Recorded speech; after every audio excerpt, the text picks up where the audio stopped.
नमस्कार दोस्तों, आपका स्वागत है हमारी खास पेशकश में। मैं हूं विवेक मित्तल। अगर हम देखें तो जिस तरह से हमने देखा कि 2024 में मार्केट में एक सेकंड हाफ जो था वो इंडियन मार्केट के लिए तो कोई बहुत ज़्यादा खास नहीं देखने के लिए मिला। इंडेक्स में भी करेक्शन देखने के लिए मिली, लेकिन सबसे इंपॉर्टेंट था कि जुलाई अगस्त के बाद से ज़्यादातर शेयर गिरने शुरू हो गए और मिड कैप स्मॉल कैप का तो थोड़ा बुरा हाल हो गया। जिन भी लोगों के पोर्टफोलियोज थे वो कम से कम 10 से 20% तो कम से कम मिनिमम साइड पर डाउन होते हुए दिखाई दिए। लेकिन इसके पीछे कुछ वजह भी थी। वजह क्या थी? थोड़ा सा जियोपॉलिटिकल रिस्क बढ़ता हुआ दिखाई दिया। ईरान इजराइल की टेंशन बीच में आ गई थी। उसके बाद डॉलर इंडेक्स बढ़ना शुरू हो गया। फेड रेट के कट को लेकर काफ़ी सारी जो अनिश्चितताएं थी वो बढ़ती रहीं। साथ ही अगर देखें तो इन्फ्लेशन दुनिया भर में दोबारा से पिकअप होने लगा। तो ये कुछ एक कंसर्न थी। और अंत तक आते आते डोनाल्ड ट्रंप के जीतने के बाद जब उन्होंने टैरिफ हाइक की बातें की तो थोड़ा सा पॉलिसी अनसर्टेन होने लगी। तो ये कुछ ना कुछ रीजंस रहे जिसकी वजह से हमने देखा कि इंडियन मार्केट में एक खासी करेक्शन देखने के लिए मिली, शेयर स्पेसिफिक।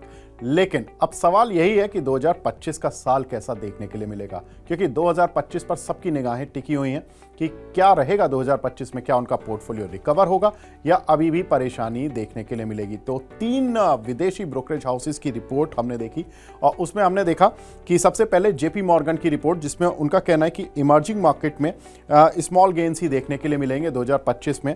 और उसके पीछे उन्होंने जो कारण बताए हैं वो बताए हैं, एक तो ग्लोबल पॉलिसीज़ की अनसर्टेनिटी, जो कि हम देख भी रहे हैं कि डोनाल्ड ट्रंप के आने के बाद जिस तरह से ग्लोबल पॉलिसीज़ की अनसर्टेनिटी है वो बढ़ती जा रही है। वो बार बार ये बात कर रहे हैं कि मैं यहाँ पर टैरिफ लगा दूंगा, मैं चाइना पर टैरिफ लगाऊंगा, मैं कनाडा पर टैरिफ लगाऊंगा। तो कहीं ना कहीं ग्लोबली पॉलिसीज़ अनस्टेबल होती हुई दिखाई दे रही हैं। साथ ही उनको लगता है कि जियोपॉलिटिकल रिस्क अभी भी इवॉल्व हो रहा है, ये कम नहीं हो रहा है। रशिया यूक्रेन का युद्ध अभी भी ख़त्म नहीं हुआ। हालांकि पुतिन और जेलेंस्की इस चीज़ को लेकर कुछ हद तक मन बना रहे हैं और डोनाल्ड ट्रंप भी लगातार ये पुश कर रहे हैं कि जब मैं राष्ट्रपति बनूंगा 20 जनवरी को, उसके बाद मैं इस युद्ध को रुकवाने की पूरी कोशिश करूंगा। लेकिन मिडिल ईस्ट क्राइसिस अभी भी कम नहीं हो रहा। किसी ना किसी देश में या तो सरकार गिर जाती है या वहाँ के राष्ट्रपति को भागना पड़ता है। तो ये कुछ ना कुछ प्रॉब्लम चल रही है जियोपॉलिटिकल फ्रंट पे। तीसरा, डॉलर इंडेक्स का मजबूत होना। जब हमने देखा कि फेड रेट कट करने लगा था तो उस समय डॉलर इंडेक्स में कमजोरी देखने के लिए मिली और दुनिया भर की करेंसीज ठीक ठाक प्रदर्शन करने लगी थी। लेकिन जैसे ही डोनाल्ड ट्रंप आए, उन्होंने कहा कि मैं टैरिफ लगाऊंगा।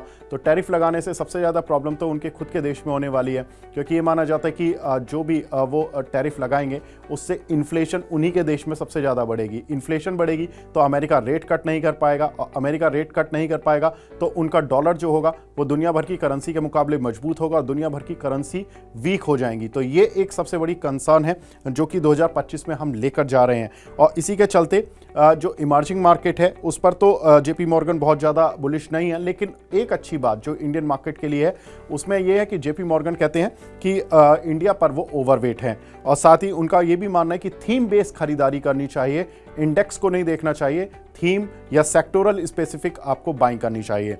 अब बात करते हैं मॉर्गन स्टैनले यानी कि दूसरे रिसर्च हाउस की, जिसमें कि उनको भी 3 चैलेंज दिखते हैं दुनिया भर के बाज़ारों में और इंडियन मार्केट में।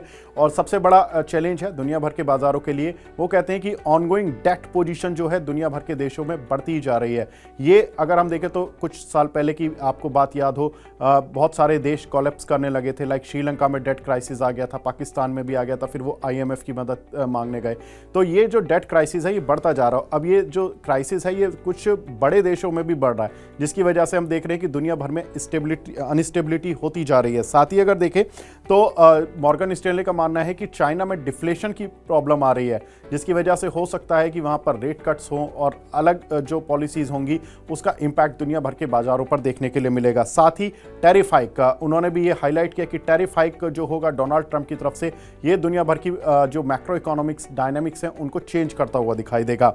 उनका मानना है कि MSCI मार्केट का जो उनका टारगेट था 1160, उस टारगेट को घटाकर इन्होंने 1100 कर दिया। यानी कि इमर्जिंग मार्केट पर ये थोड़े बुलिश नहीं हैं। हालांकि ओवरवेट हैं इंडिया पर, यानी कि अभी भी वो इंडिया को एक अच्छा मार्केट मानते हैं। तो 2 बड़े ब्रोकरेज हाउस की तरफ से तो इंडियन मार्केट को हरी झंडी मिल गई है, भले ही दुनिया भर की मार्केट अच्छा प्रदर्शन करें या नहीं करें। लेकिन तीसरा जो रिसर्च हाउस है वो है जूलियस बे, जहां पर कि उनका मानना है कि जियोपॉलिटिकल रिस्क यहाँ भी इस साल भी बढ़ते हुए दिखाई देंगे। मैक्रो इकोनॉमिक्स डेटा अभी भी खराब है। साथ ही ग्लोबल पॉलिसीज ये भी जरूर इफेक्ट डालने वाली हैं। तो ये भी इन तीनों ही फ्रंट पर नेगेटिव हैं दुनिया भर के बाजारों को लेकर, लेकिन इनका मानना है कि इमर्जिंग मार्केट को तो आप अवॉइड कर सकते हैं, लेकिन गोल्ड को आप जरूर प्रेफर है कि वो बाय कर चलें।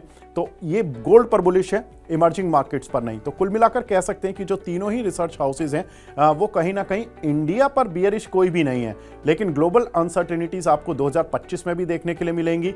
और एक रिसर्च हाउस मानते हैं कि गोल्ड पर खरीदारी करें, बाकी मानते हैं कि इंडिया में खरीदारी कर चलें। तो आप बताइएगा हमारी प्रेजेंटेशन कैसी लगी, कॉमेंट सेक्शन में जरूर, और मनी 9 को देखते रहिए।